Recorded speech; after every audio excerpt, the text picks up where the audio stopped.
ये तो बस चिंगारी है, आग लगाना बाकी है। कि ये तो बस चिंगारी है, आग लगाना बाकी है। देख लिए जो खुली आंखों से सपने, उन्हें पूरा करना बाकी है। नमस्कार दोस्तों, मैं Vineet Kushwaha, motivational speaker, teacher content and आपका अपना dear friends. Welcome to all of you officers club. My dear friends, आज का जो सेशन है वो बेसिकली वेस्टर्न रेलवे के द्वारा जो 12 अक्टूबर 2023 का जो अपेंडिक्स 2A का एग्जामिनेशन कंडक्ट किया गया, उसी का एक्सपेंडिचर पेपर है, और जिसको कि हम लोग आज के इस सेशन में सॉल्यूशन करेंगे। और सॉल्यूशन के दौरान बहुत सारे ऐसे क्वेश्चंस देखने को मिलेंगे जो हमारा फोर्थ कमिंग अपेंडिक्स 3A का एग्जामिनेशन है as per new syllabus and LDC 70% का जो एग्जामिनेशन है। इन सारे एग्जामिनेशन के लिए काफ़ी ज़्यादा इंपॉर्टेंस रखता है, बिकॉज जो क्वेश्चन का कलेक्शन है वो काफ़ी ज़्यादा इम्पोर्टेंस है। तो डियर फ्रेंड्स, वीडियो में स्टार्ट में बने रहें, और यदि आप इस चैनल पर नए हैं तो just subscribe this channel, because इस चैनल पर आपको हर अपडेटेड से अपडेट किया जाता है। तो my dear friend, don't kill the time and let's begin.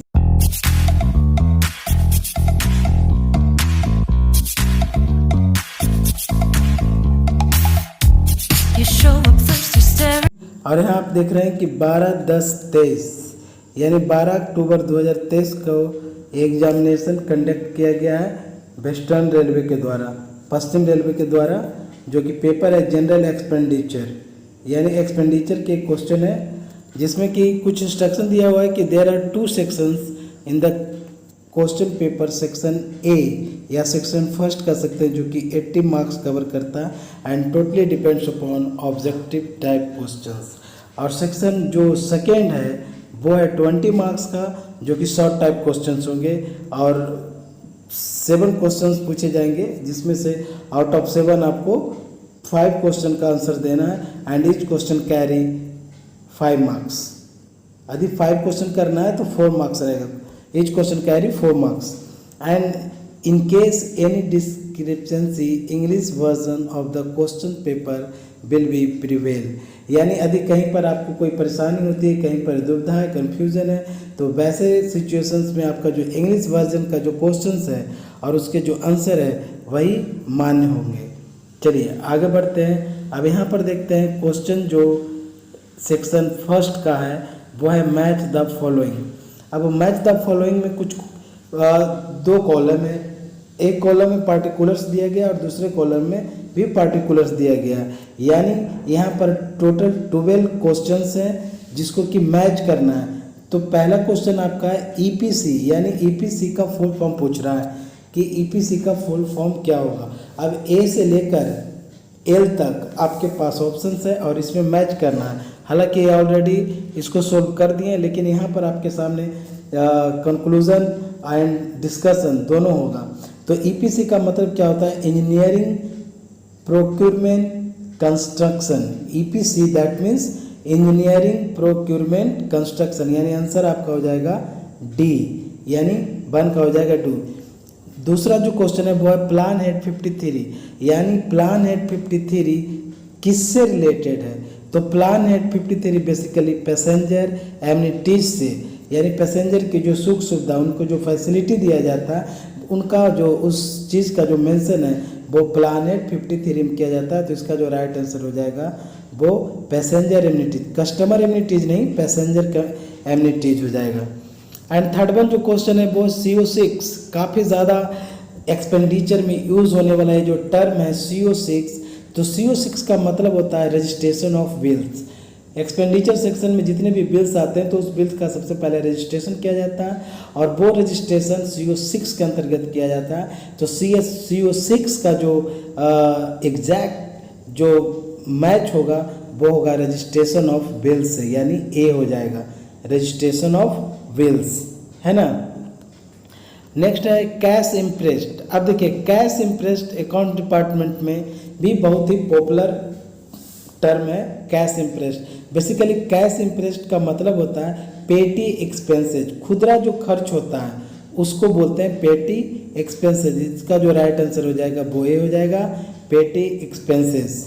And primary unit, अब देखिए आपको आप अपेंडिक्स 2A दे रहे हो अपेंडिक्स 3A दे रहे हो, या LDC 70% 30% में अपेयर हो। रेवेन्यू एंड कैपिटल का जो PU है यानी प्राइमरी जो यूनिट है वो आपको बिल्कुल बाय हार्ट होना चाहिए। यानी जैसे कि फॉर एग्जांपल के तौर पर यदि लिया जाए तो रेवेन्यू एक्सपेंडिचर के अंतर्गत आपको 99 PU आते हैं, और ये 99 PU आपको बिल्कुल बाय हार्ट होना चाहिए। तो ये जो PU का जो मेन जो मीनिंग है प्राइमरी यूनिट का, वो बेसिकली क्या होता है, PU एक्चुअली में होता क्या है प्राइमरी यूनिट। तो प्राइमरी यूनिट का मतलब होता है object of expenditure, object of expenditure, यानी किस PU के अंतर्गत या किस PU के अकॉर्डिंगली क्या एक्सपेंडिचर किया जाएगा किसी ऑब्जेक्ट पे, वो बेसिकली प्राइमरी यूनिट में देखने को मिलता है। ठीक है, नेक्स्ट है GEM। काफ़ी बार आप नाम सुने होंगे, आजकल रेलवे में जो भी प्रोक्योरमेंट किया जाता है वो GEM के थ्रू ही किया जाता है। GEM का मतलब होता है government e market place, government e market place. चलिए नेक्स्ट बढ़ते हैं प्लान हेड 16। अब ये प्लान हेड 16 जो है वो किससे रिलेट करता है, तो प्लान हेड 16 जो रिलेट करता है वो है ट्रैफिक फैसिलिटीज, जो कि एक्चुअली में आप कह सकते हैं डिमांड नंबर 16 वो है ट्रैफिक फैसिलिटीज, है ना। एंड नेक्स्ट है GCC। GCC का फुल फॉर्म क्या होता है, जनरल कंडीशन ऑफ कॉन्ट्रैक्ट। तो इसका आंसर ये वाला हो जाएगा, यानी इससे मैच क्लियर कर दिए जाएंगे। GCC general conditions of contract. My dear friends, आप वीडियो को केयरफुली सुनिए, आपको समझ में आ जाएगा, और बेसिकली आप 1 से 2 बार देखिएगा वीडियो तो बिल्कुल कंफर्म हो जाएगा कि एक्चुअली में जो क्वेश्चन है, जो क्वेश्चन का जो स्टैंडर्ड दिया गया है ना, वो not only for appendix 2A but also it is important for appendix 3A, LDC 30% and LDC 70%। चलिए इस क्वेश्चन में आगे बढ़ते हैं, और 9th नंबर जो क्वेश्चन है वो है ROR, that means rate of return. अब इस ऑप्शन में हम कहीं भी देखते हैं तो रेट ऑफ रिटर्न नहीं है, इसका मतलब ये नहीं हुआ कि आंसर नहीं होगा। रेट ऑफ रिटर्न एक्चुअली में ROR का मतलब होता है जो कि कैपिटल में चार्जेबल होता है, तो वर्क्स चार्जेबल टू कैपिटल, आपका ए वाला आंसर हो जाएगा E, ROR works chargeable to capital. And next है ऑपरेटिंग रेशियो, काफ़ी ज़्यादा मूव करने वाला क्वेश्चन, ऑपरेटिंग रेशियो। एक्चुअली में ऑपरेटिंग रेशियो होता क्या है, तो ग्रॉस वर्किंग जो एक्सपेंसेज होते हैं उसका परसेंटेज बाय ग्रॉस जो अर्निंग होता है एंड मल्टीप्लाई 100 कर देने से ऑपरेटिंग रेशियो निकाला जाता है। तो ऑपरेटिंग रेशियो क्या हो जाएगा, percentage of gross working expenses to gross earning. Okay, next देखते हैं कि MSOP यानी मॉडल शेड्यूल ऑफ पावर का जो पार्ट ए है वो बेसिकली किससे रिलेट करता है। MSOP का पार्ट ए जो रिलेट करता है वो है वर्क्स मैटर से, यानी MSOP model schedule of power का जो पार्ट ए है वो है वर्क्स मैटर से रिलेटेड। ठीक है, एंड नेक्स्ट चलते हैं एक्सचेकर कंट्रोल। यदि कोई मेरे फ्रेंड एक्सपेंडिचर सेक्शन में काम कर रहे हैं तो उनके सामने एक टर्म आता होगा exchequer control. Basically exchequer control जो होता है वो कंट्रोल किस पर करता है, तो वो बेसिकली जो कैश आउट गो होता है ना उस पर कंट्रोल करता है। तो control over cash out go, इसका सही मैच क्या हो जाएगा, control over cash out go.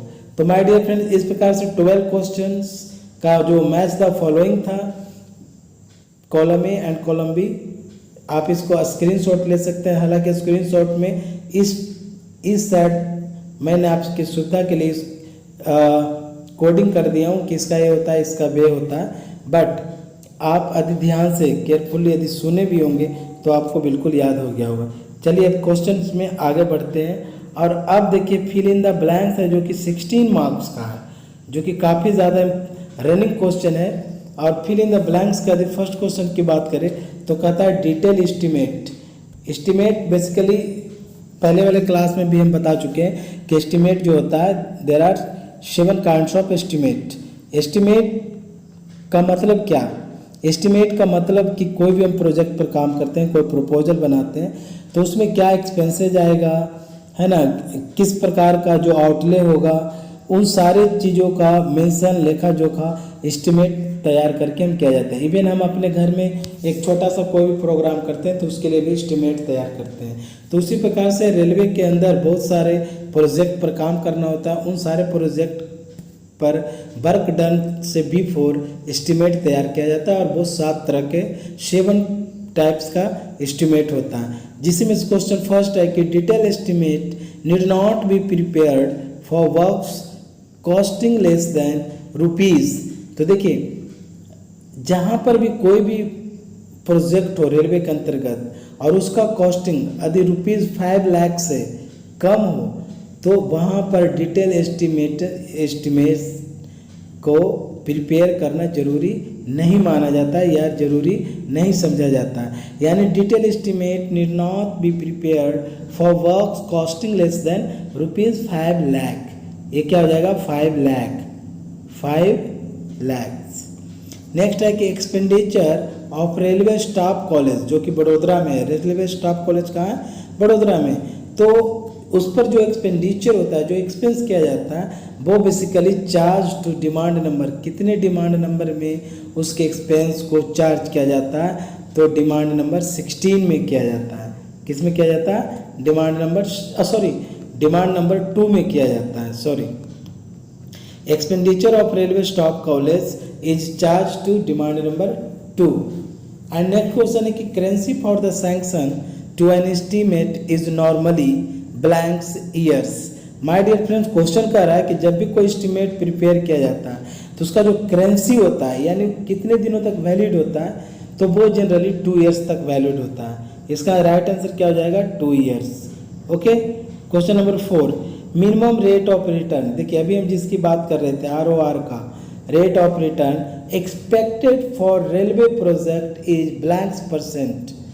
तो देखिए, मिनिमम जो रेट ऑफ रिटर्न है वो रेलवे प्रोजेक्ट के अंतर्गत जो एक्सपेक्टेशन जो होता है ROR से, वो होता है एटलीस्ट 10%। तो इसका राइट आंसर क्या हो जाएगा? 10%। एंड नेक्स्ट क्वेश्चन है कि the amount recoverable from suppliers for the failure to supply the material within the due date is known as. यानी यहाँ पर क्वेश्चन कह रहा है कि the amount recoverable from suppliers, किसी भी सप्लायर से जो अमाउंट रिकवरी किया जाता है, किस कंडीशन में? तो समय पर किसी भी कार्य को नहीं करने पर, या जो ड्यू डेट दिया गया उस ड्यू डेट के विद इन काम पूरा ना होने पर अमाउंट रिकवरेबल किया जाता है सप्लायर से, तो उसे क्या कहते हैं? तो उसे कहते हैं LD, यानी लिक्विडेटेड डैमेज। ओके, चलिए आगे बढ़ते हैं कि salary of running staff is book to demand number. अब देखिए, ये रनिंग स्टाफ क्या होता है? तो रनिंग स्टाफ में बेसिकली जो लोको पायलट होते हैं, जो ट्रेन मैनेजर, जिसको गुड्स गार्ड भी बोला जाता है, तो loco pilot and train managers का जो सैलरी होता है वो बेसिकली डिमांड नंबर 3 के अंतर्गत बुक किया जाता है। ठीक है, चलिए अगला क्वेश्चन की ओर बढ़ते हैं। क्वेश्चन नंबर 7 कि the zonal accounts department is headed bye.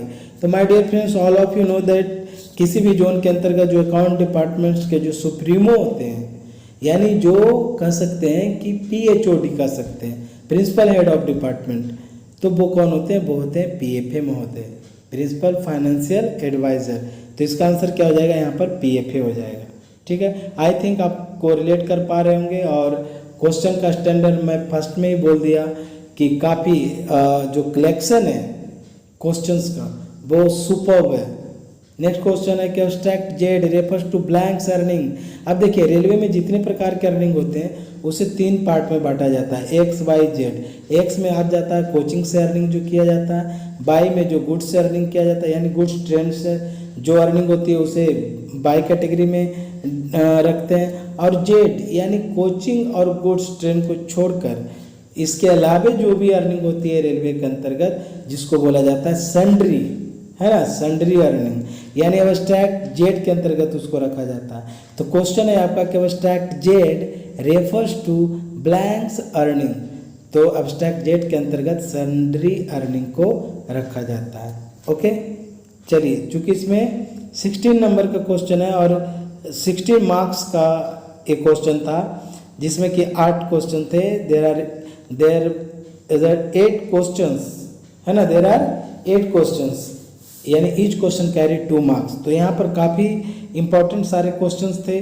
Detail estimate से क्वेश्चन था, करेंसी ऑफ एस्टिमेट से था, एलडी से क्वेश्चन था, सैलरी, रनिंग स्टाफ की जो सैलरी होती है ना, जोनल रेलवे के जो हेड होते हैं, एब्स्ट्रैक्ट जेड परटेन टू तो सन्ड्री अर्निंग्स। तो इस प्रकार से क्वेश्चन का कलेक्शन बहुत ही अच्छा है। चलिए नेक्स्ट क्वेश्चन की ओर बढ़ते हैं, और जो अगला क्वेश्चन आपके सामने है वो कुछ इस तरह से, यानी 16 क्वेश्चंस की 16 मार्क्स की भी बात किए तो नेक्स्ट जो क्वेश्चन है वो ट्रू फॉल्स का है। 60 मार्क्स तो हम लोग सॉल्व कर लिए, अब ट्रू फॉल्स करते हैं। यानी देखिए इसमें हर एक एमसीक्यू को, अभी एमसीक्यू को यहाँ पर ट्रू फॉल्स के रूप में कर दिया। और क्वेश्चन फर्स्ट है कि the object of performance guarantee, जिसको पीजी बोला जाता है, in service tender is to keep the offer open the finalisation of tender. क्या टेंडर के फाइनलाइजेशन के समय को करने के लिए क्या जो पीजी है वो सर्विस टेंडर के अंतर्गत रखा जाता है? तो नहीं, ये फॉल्स है। पीजी का मतलब क्या? Performance guarantee. कोई कॉन्ट्रैक्टर कोई कॉन्ट्रैक्ट लिया, अब उसमें उसका कैसा परफॉर्मेंस है, यानी विद इन द टाइम वो उस वर्क को, वो उस प्रोजेक्ट को फुलफिल कर पाता है कि नहीं, कंपल्सन रिपोर्ट दे पाने में सक्षम है कि नहीं। यदि वो सक्षम नहीं हो पाता है तो वैसे कंडीशन के लिए ही परफॉर्मेंस गारंटी लिया जाता है। ठीक है, नेक्स्ट रेवेन्यू एलोकेशन रजिस्टर, जिसको कि शॉर्ट में बोलते हैं RAR। ROR क्या था? Rate of return, and here is RAR, यानी RAR का मतलब होता है, RAR के मतलब होता है रेवेन्यू एलोकेशन रजिस्टर। ओके, चलिए तो अगले क्वेश्चन की ओर बढ़ते हैं कि revenue allocation register is maintain for exchequer control. क्या revenue allocation register exchequer control को मेंटेन करने के लिए बनाया जाता है? नेवर, कभी नहीं। तो ये क्या हो जाएगा? ये हो जाएगा फॉल्स, ये हो जाएगा फॉल्स। और नेक्स्ट जो क्वेश्चन है वो है PBC claim is applicable for contract above ₹25 lakh. देखिए ऐसे तो है कि पीबीसी जो है वो 2.5 करोड़ का जो कॉन्ट्रैक्ट वैल्यू रहेगा उसमें ही एप्लीकेबल होगा पीबीसी। तो यहाँ पर जो है कि PBC claim is applicable to contract above ₹25 lakh. तो 25 लाख के तो आगे बहुत सारे आंकड़े हैं, 50 लाख भी है, 100 लाख भी है, 1000 है।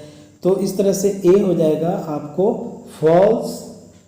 और जो ऊपर का जो क्वेश्चन है कि revenue allocation register is maintain for exchequer control, तो एक तरह से कह सकते हैं कि यस, एक्सचेकर कंट्रोल को मेंटेन करने के लिए रेवेन्यू एलोकेशन रजिस्टर तैयार किया जाता है, यानी बनाया जाता है। यानी ये सेकंड नंबर का ट्रू हो जाएगा, सेकंड नंबर का ट्रू, थर्ड नंबर का फॉल्स हो जाएगा।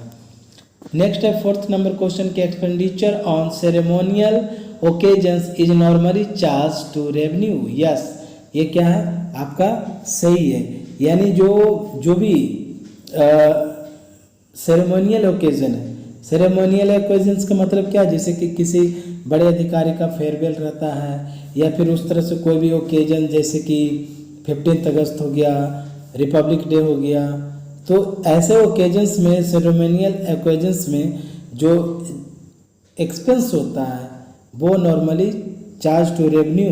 यस, ये रेवेन्यू सेगमेंट में इसको चार्ज किया जाता है। तो ये क्या हो जाएगा? ये ट्रू हो जाएगा। नेक्स्ट क्वेश्चन है कि post project appraisal is done through productivity test. काफ़ी रनिंग क्वेश्चन है ये, काफ़ी ज़्यादा इम्पोर्टेंट क्वेश्चन कि पोस्ट प्रोजेक्ट अप्रेजल जो होता है वो बेसिकली प्रोडक्टिविटी टेस्ट के थ्रू डन किया जाता है। यस, इट इज़ राइट, इसका आंसर हो जाएगा ट्रू।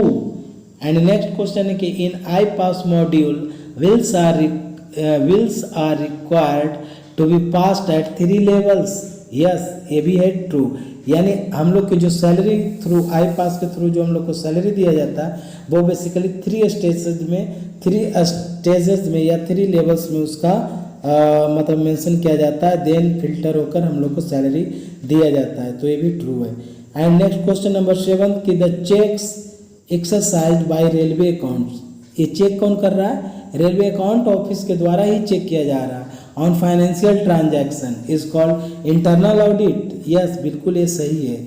जब रेलवे अकाउंट्स डिपार्टमेंट के तरह की ओर से ही फाइनेंशियल ट्रांजैक्शन का जो एक्सरसाइज किया जाता है, जो चेक किया जाता है, उसको बोलते हैं इंटरनल ऑडिट। यानी ये ऑडिट डिपार्टमेंट की ओर से ये ऑडिट नहीं किया जा रहा है, बेसिकली ये रेलवे का जो अकाउंट डिपार्टमेंट है उस डिपार्टमेंट के थ्रू ही जो फाइनेंशियल ट्रांजैक्शन है उसका जो चेक किया जाता है, जो रिव्यू किया जाता है, एक्चुअली में उसको इंटरनल ऑडिट बोला जाता है। And next question M&P, M&P का मतलब क्या हुआ? Machine and plant.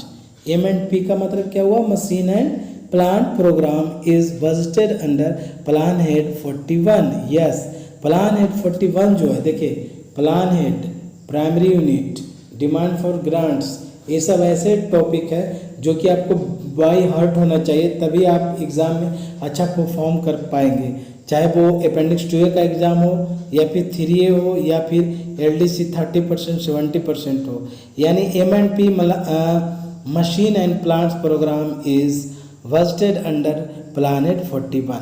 ओके, चलिए अगले क्वेश्चन की ओर बढ़ते हैं कि 2 packet system of tendering means submitting the tender document separately for technical and financial bids. No, ये क्या है? ये फॉल्स है। एक्चुअली में होता क्या है कि 2 पैकेटिंग सिस्टम में 2 तरह के बिड्स होते हैं, एक टेक्निकल बिड्स और एक फाइनेंशियल बिड्स। तो उस दौरान उस पर एग्जीक्यूट करने के लिए 2 पैकेट सिस्टम के अंतर्गत जो टेंडर है उसको एग्जीक्यूट करने के लिए पहले टेक्निकल बिड्स का काम किया जाता है, देन फाइनेंशियल बिड्स को यूज किया जाता है। तो दोनों सेपरेटली यूज नहीं होता है। एक्चुअली में दो जो डॉक्यूमेंट्स है inside 2 packet system of tendering, उसमें जो टेक्निकल बिड्स जो है और फाइनेंशियल बिड्स अलग अलग ना होकर बिल्कुल एक ही साथ चलता है। सिर्फ डिफरेंस ये है कि जो टेक्निकल बिड्स है उसका वर्क पहले किया जाता है एंड देन फाइनेंशियल बिड्स का किया जाता है। ओके, एंड नेक्स्ट क्वेश्चन है कि arbitration is a mechanism to sort out disputes arising out implementation of contract. Question कह रहा है कि किसी भी कॉन्ट्रैक्ट को इम्प्लीमेंट करने के दौरान जो डिस्प्यूट होता है, जो वाद विवाद होता है, उसको सॉर्ट आउट करने के लिए, उसका समाधान निकालने के लिए क्या arbitration is a good mechanism? तो यस, आर्बिट्रेशन का मतलब होता है बातचीत। ऐसे भी हम अपने निजी लाइफ में भी देखते हैं, तो जो बातचीत जो होता है, जो आर्बिट्रेशन का जो प्रोविज़न जो होता है, वो हमारे रिलेशनशिप में बॉन्डिंग लाता है, एक स्ट्रॉन्ग बॉन्डिंग लाता है। तो उस हिसाब से भी एक मतलब व्यवहारिक रूप से भी देखा जाए तो बिहेवियरली भी ये जो आर्बिट्रेशन है वो सही है। ठीक है, चलिए अगले क्वेश्चन की ओर बढ़ते हैं। और जो हमारा नेक्स्ट क्वेश्चन है वो है कि deposit works means work charge to fixed deposit under contingency fund of India. No, ये क्या है? ये फॉल्स है। एक्चुअली में डियर फ्रेंड, डिपॉजिट वर्क वैसा वर्क को कहते हैं जिसमें रेलवे का कोई फंड नहीं होता है। रेलवे किसी और के लिए काम करती है और उस काम को करने के लिए 12.5% के हिसाब से रेलवे को पे किया जाता है प्राइवेट पार्टी के द्वारा।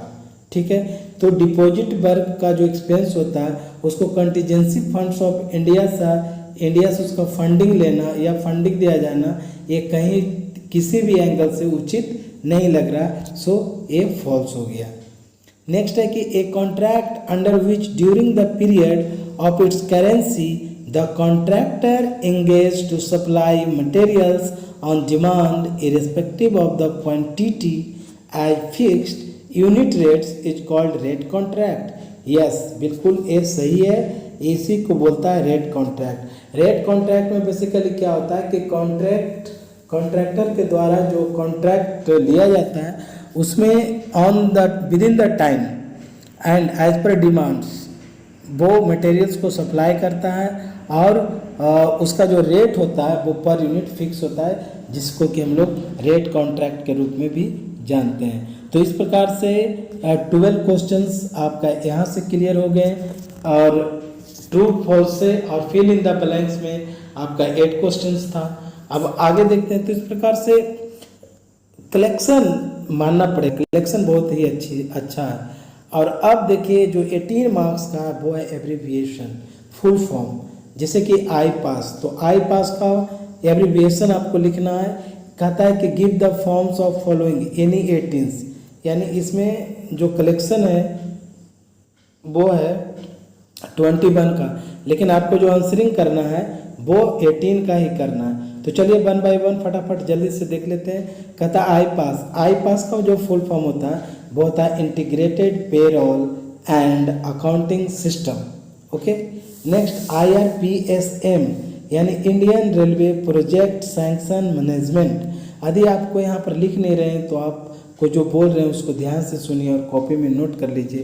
काफ़ी ज़्यादा कलेक्शन जो इस क्वेश्चंस का वो काफ़ी ज़्यादा रनिंग क्वेश्चंस का कलेक्शन यहाँ पर दिया गया है।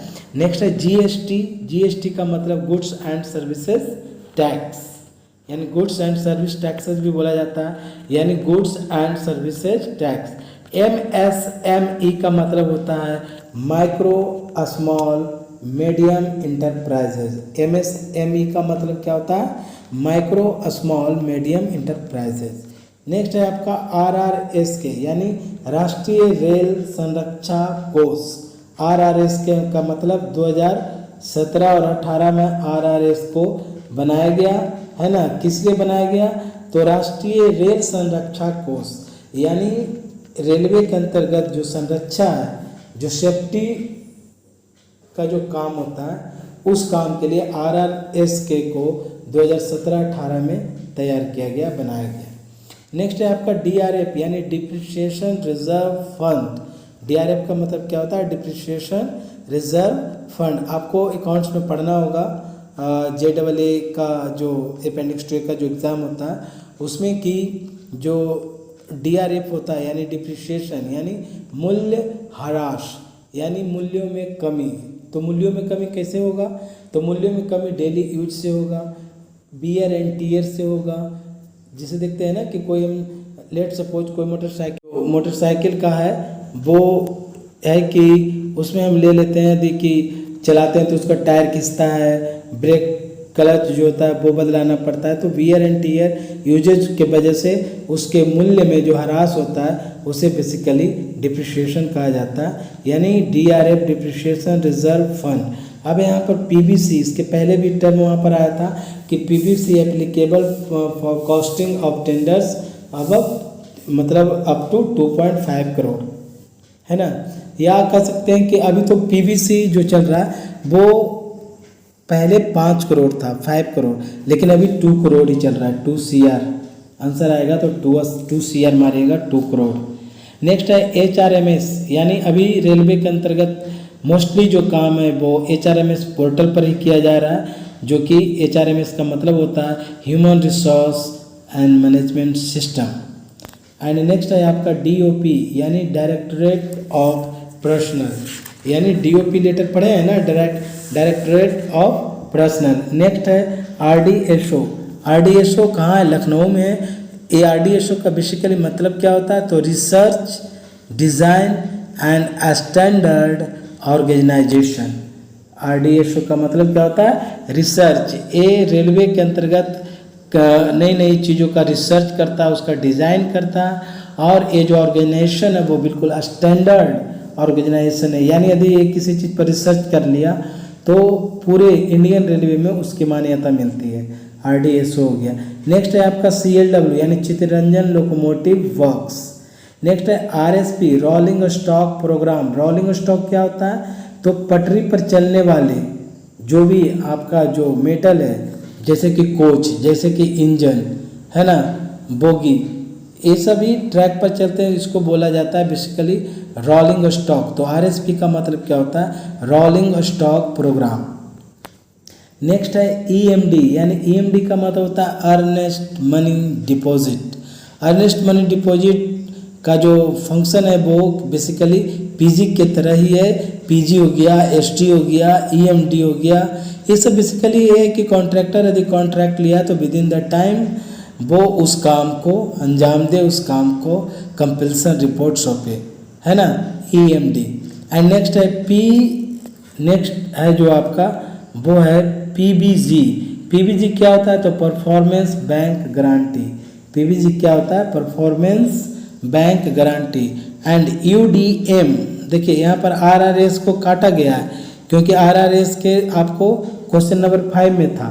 क्वेश्चन नंबर 5 को देखा जाए तो यहाँ पर भी आपको आरआरएस के मिल जा रहा है, यहाँ पर आरआरएस के उसी क्वेश्चन को रिपीट किया गया है। और उसके बाद में यूडीएम, यानी यूडीएम का मतलब होता है यूजर डिपो मॉड्यूल। यूडीएम का मतलब क्या होता है? यूजर डिपो मॉड्यूल, है ना, user depot module. And next जो आपका क्वेश्चन है वो है जीएफआर, यानी general financial rule. General financial rules, GFR. DCF का मतलब क्या होता है? Discounted cash flow. Discounted cash flow. IRWCMS, इसका मतलब होता है Indian railway works contract management system. IRWCMS, Indian railway works contract management system. ये सब ऐसा एब्रीविएशन है जो कि मतलब रनिंग एब्रीविएशन यूँ कह सकते हैं कि ऑलवेज ये पूछते रहता है। जैसे नेक्स्ट है आपका एमपीवी। एमपीवी का मतलब होता है net present value. NET, net का मतलब क्या होता है?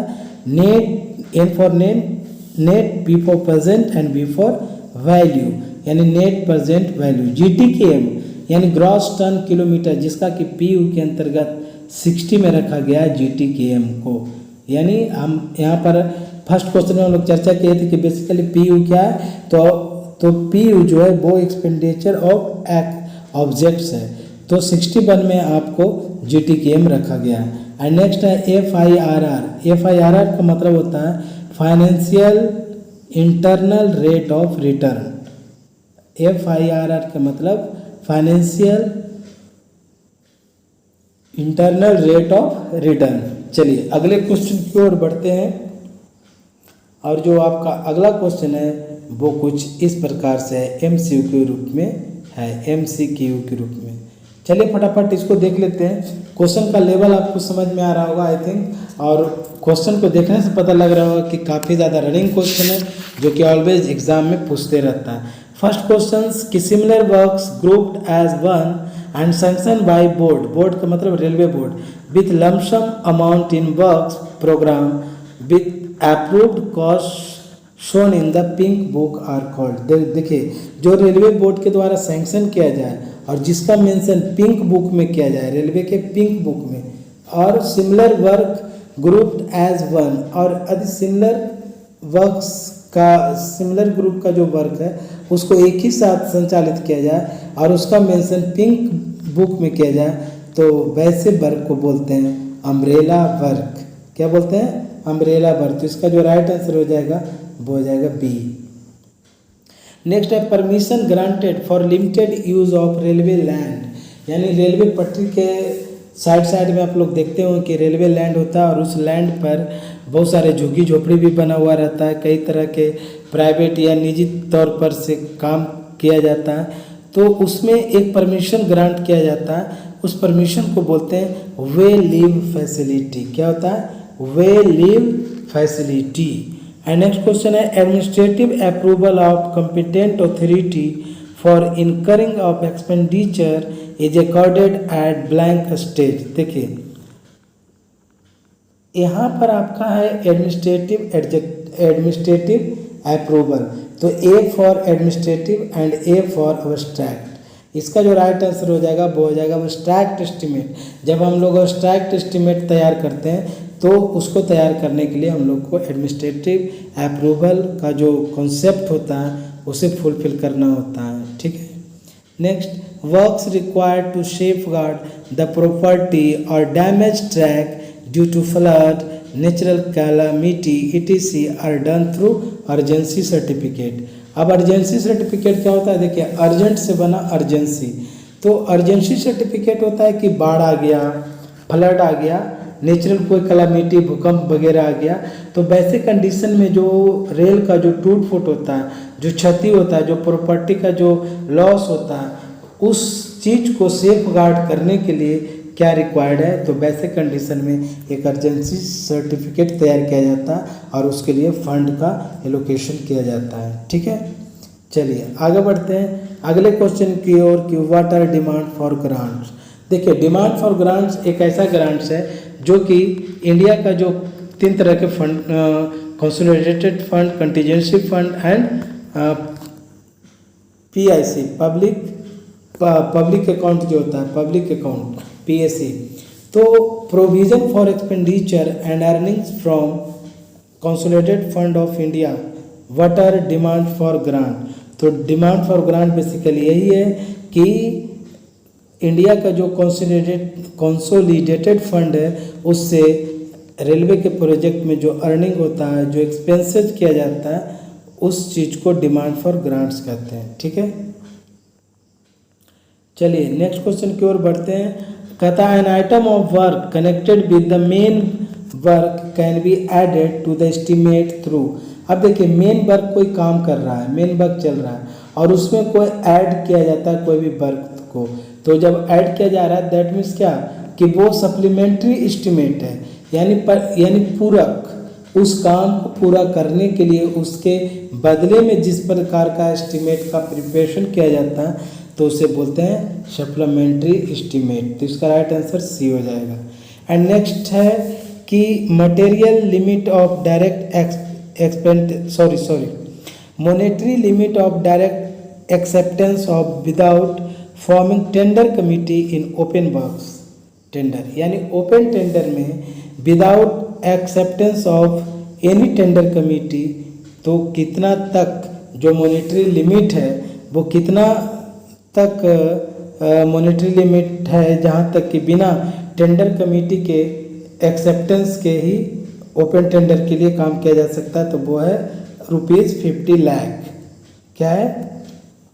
₹50 लाख। एंड नेक्स्ट क्वेश्चन है क्या इस पर GCC quantities operated more than 125% but less than 140% will be paid eight the rate of blanks. तो देखिए कहता है कि आज पर जीसीसी भी एक्चुअली में 2017-18 में भी कॉन्सेप्ट लाया गया, जीसीसी का 2017 और 18 में ही लाया गया।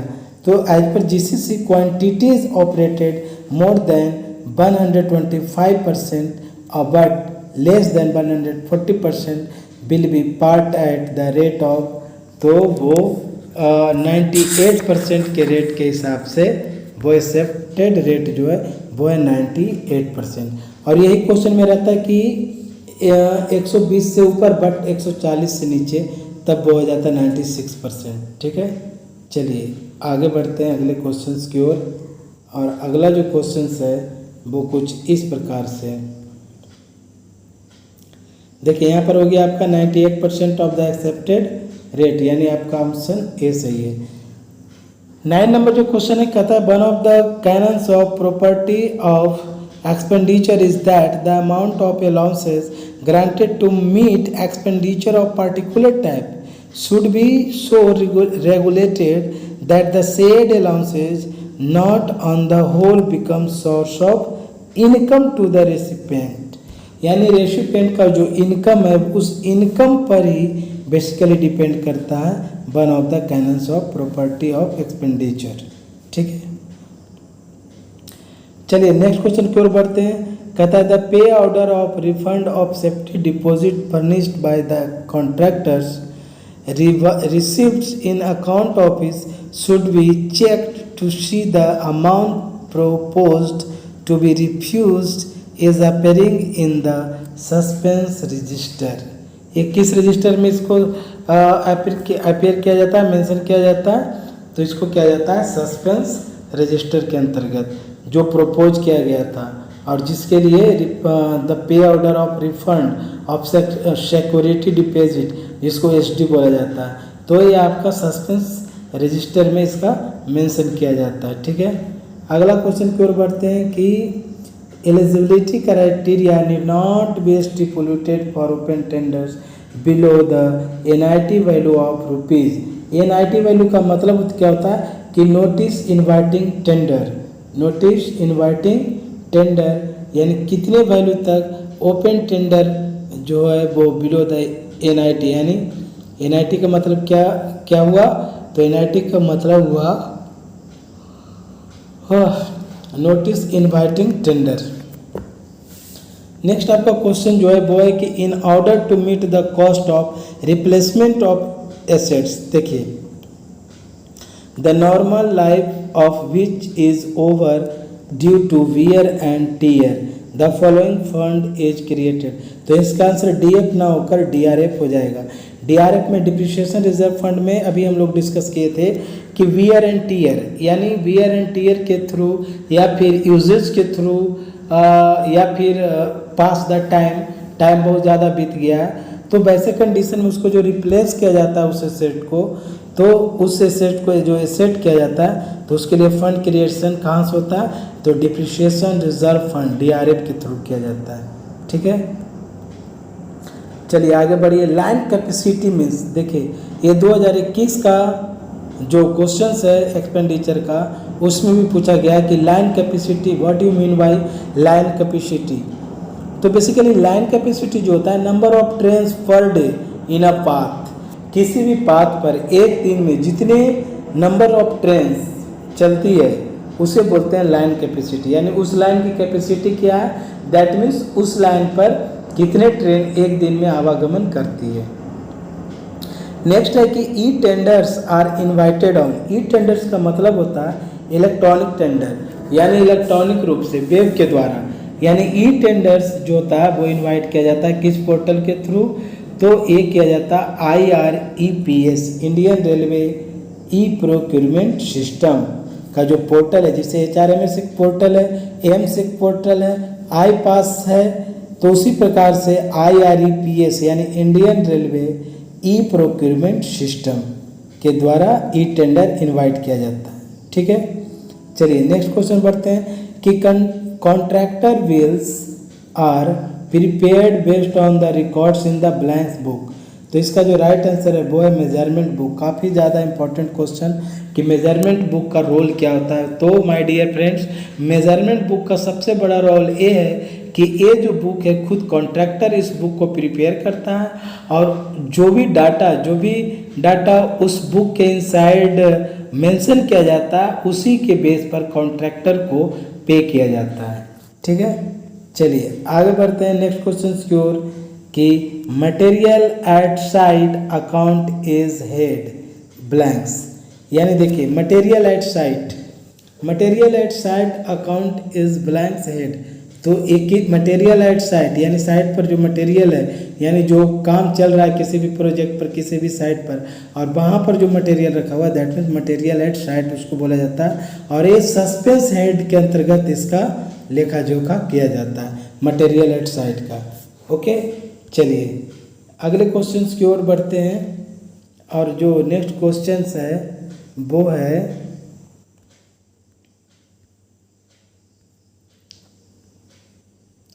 कि the accepting authority of tender committee recommendation should be. देखिए टेंडर कमिटी क्या रिकमेंड करती है, टेंडर कमिटी में जो एक्सेप्टिंग अथॉरिटी जो होता है टेंडर कमिटी का वो शुड बी, वो होना चाहिए, क्या होना चाहिए, तो 1 level above the level of TC, यानी जो टेंडर कमिटी का जो मेंबर है उस मेंबर से जो एक्सेप्टिंग अथॉरिटी होंगे 1 लेवल एबव होंगे। ओके, चलिए अगले क्वेश्चन की ओर बढ़ते हैं कि expenditure on construction of road over bridge road under bridge is charge to. तो देखिए ये सब जितने जो है प्लान हेड वो प्लान हेड 30 के अंतर्गत आता है, यानी 30 के अंतर्गत सेफ्टी बॉक्स के अंतर्गत आता है।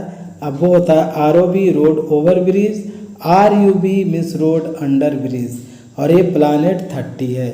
इसका आंसर क्या हो जाएगा, प्लान हेड 30। एंड नेक्स्ट जो क्वेश्चन है वो है कि EVRIF stand for very important. EVRIF stand for extra budgetary resources और IF का मतलब होता है इंस्टीट्यूशनल फाइनेंसिंग। यानी EVRIF का मतलब हो गया extra budget resources institutional financing. Okay, चलिए अगले क्वेश्चन की ओर बढ़ते हैं। जो है detail estimate is prepared to obtain blank sanction to the competent authority. अब कॉम्पिटेंट अथॉरिटी से किस सैंक्शन को गेन करने के लिए या ऑब्टेन करने के लिए डिटेल एस्टीमेट तैयार किया जाता है। अभी हम लोग कुछ देर पहले डिस्कस किए थे कि जो एब्स्ट्रैक्ट एस्टीमेट है वो बेसिकली एडमिनिस्ट्रेटिव अप्रूवल के बाद वो एग्जीक्यूट होता है। उसी प्रकार से जो डिटेल एस्टीमेट है वो technical sanction of the competent authority को बनाने के लिए, को लेने के लिए, ऑब्टेन करने के लिए तैयार किया जाता है डिटेल एस्टीमेट। एंड नेक्स्ट जो क्वेश्चन है वो है कि in revenue working expenses abstract C30 indicates. अब देखिए एब्स्ट्रैक्ट 3 जो है वो क्या इंडिकेट करता है वर्किंग एक्सपेंसेस में, रेवेन्यू का जो एब्स्ट्रैक्ट 3 है वो क्या इंडिकेट करता है, तो general superintendence and services, general superintendence and services. और जो आपका जो लास्ट क्वेश्चन है वो है कि राष्ट्रीय रेल संरक्षा कोष, यानी जिसको RRS के बोला जाता है, राष्ट्रीय Rail Sanraksha Kosh is mainly meant for railway safety works. यानी RRS के जो है वो बेसिकली रेलवे की सेफ्टी वर्क को कोरिलेट करता है। तो my dear friends, I think आपको इस क्वेश्चन का सॉल्यूशन में काफ़ी इंटरेस्ट आया होगा।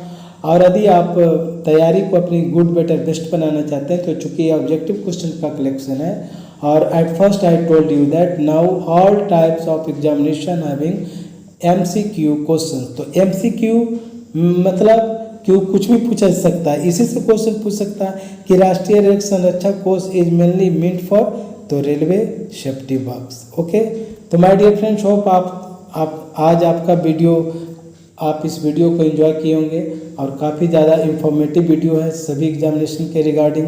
तो माय डियर फ्रेंड्स, मिलते हैं एक ऐसे ही दूसरे पेपर के साथ जो WRN वेस्टर्न रेलवे के द्वारा जो अपेंडिक्स 2A का जो सॉल्यूशन किया गया।